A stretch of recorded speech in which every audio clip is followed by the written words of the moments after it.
اس نے کہا سب سے قیمتی ہیرے وہ ہیں جو تیرے سر کے تاج میں لگے ہوئے ہیں، مجھے تیرا تاج چاہیے۔ او بھائیو سننا اور یاد رکھنا، میرے اعلیٰ حضرت کہتے ہیں بادشاہ نے سر کے اوپر سے تاج اتارا، بہروپیے کے قدموں میں رکھا اور کہنے لگے یہ لے، اور یہ تو تیرا مانگنے پر میں نے دیا ہے نا، میں واپس آتا ہوں تو آنا میں اپنی مرضی سے بھی تجھے دوں گا۔ تو نے اورنگزیب جیسے بندے کو دھوکہ دیا، آنا میں اس وقت بھی دوں گا۔ وہ دے کر بس بات ختم ہو گئی، حد ہو گئی۔ دے کر کہتے ہیں جب میں پلٹا نا واپس، بہروپیے نے آواز دی بادشاہ ٹھہر جا، تو میں نے پلٹ کے دیکھا تو کہنے لگے یہ اپنا تاج لے جا، اٹھا اور لے جا۔ میں نے کہا 2 سال بیت گئے تجھے محنت کرتے، آج قابو آیا تو لے جاؤں۔ کہنے لگا لے جا، مسئلہ سمجھ میں آ گیا۔ میں نے کہا مجھے بھی تو سمجھانا۔ کہتے ہیں وہ پھوٹ پھوٹ کے رویا، اس کی آنکھیں برس پڑی، سیلاب کی طرح آنسو بہ نکلے، تڑپا اور رو کے کہنے لگا بادشاہ میں نے جھوٹ موٹ رسول اللہ کی غلامی اختیار کی تھی، جھوٹ موٹ کی داڑھی، جھوٹ موٹ کی پگڑی، جھوٹ موٹ کا فقر، میں نے جھوٹ موٹ نبی پاک کا لباس پہنا ہے، تو تیرے جیسے بادشاہوں کے تاج میرے قدموں میں آ گئے ہیں۔ اگر میں سچ مچ رسول اللہ کا غلام بنوں گا تو اللہ کیا کچھ عطا فرمائے، اللہ کتنی نعمتوں سے نوازے۔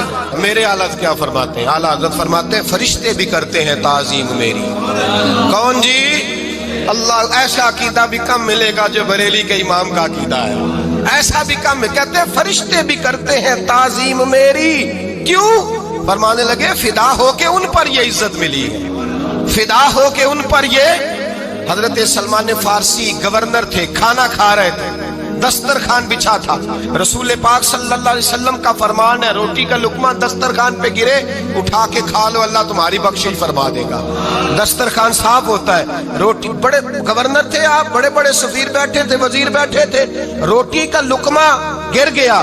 آج تو لوگ فیشن میں عزت ڈھونڈتے ہیں نا، وقار ڈھونڈتے ہیں کہ میں جدید دنیا کے ساتھ مل جاؤں، میں معاذ اللہ لڑکی لڑکے اکٹھے بٹھا کے منگنی کروں تو میں ماڈرن شمار ہو جاؤں گا، میں بڑے بڑے ڈھول بجاؤں تو ماڈرن بنوں گا، میں اگر مہندی پہ سارے تماشے کر ڈالوں تو میں ماڈرن ہوں۔ دیکھو عزت کس بات میں۔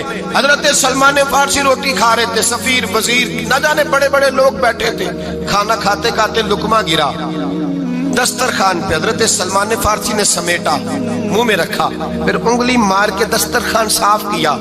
ایک صحابی کان میں کہنے لگے سلمان کیا کر رہے ہو، کیا کر، آپ گورنر ہے، سوچئے تو صحیح، یہ لوگ کیا کہیں گے دنیا دار کے مسلمانوں کو روٹی نہیں ملتی، اٹھا اٹھا کے کھا رہے۔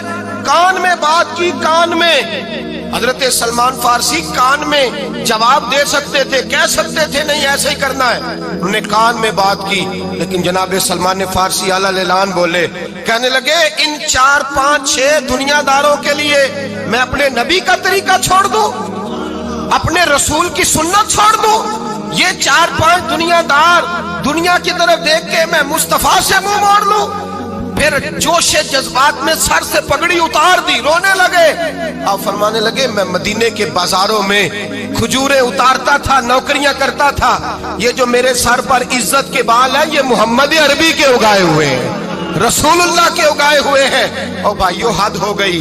حضرت بلال، حضرت بلال، حضرت بلال رضی اللہ تعالیٰ، حضرت بلال آئے جناب عمر سے ملنے، کیسے وہ کسرا بھی آئے تو عمر خاطر میں نہ لائے، پر بلال حبشی دروازے پہ داخل ہوئے تو فاروق اعظم نے کرسی چھوڑ دی، ہاتھ باندھ کے کونے میں کھڑے ہو گئے۔ کالا رنگ ہے، نام بھی لکھنا نہیں جانتے، زمانے میں تعارف کوئی نہیں۔ حضرت عمر نے ہاتھ باندھا ہے، لوگ کہنے لگے عمر تو کیسے ہو، کسرا سے نہیں ڈرتا، یہ کون آ رہا ہے جس کے لیے تیرا اتنا استقبال ہے؟ حضرت عمر کہنے لگے چپ کر جاؤ، اس کی بات نہ کرنا، اسے آنے دو، اسے آنے دو، اس کی بات نہ چھیڑنا۔ حضرت سیدنا بلال آئے، کہنے لگے امیر المومنین کیا کر رہے ہو؟ فرمایا نہیں چپ کر یار، بازو پکڑا، اپنی کرسی پہ بٹھایا۔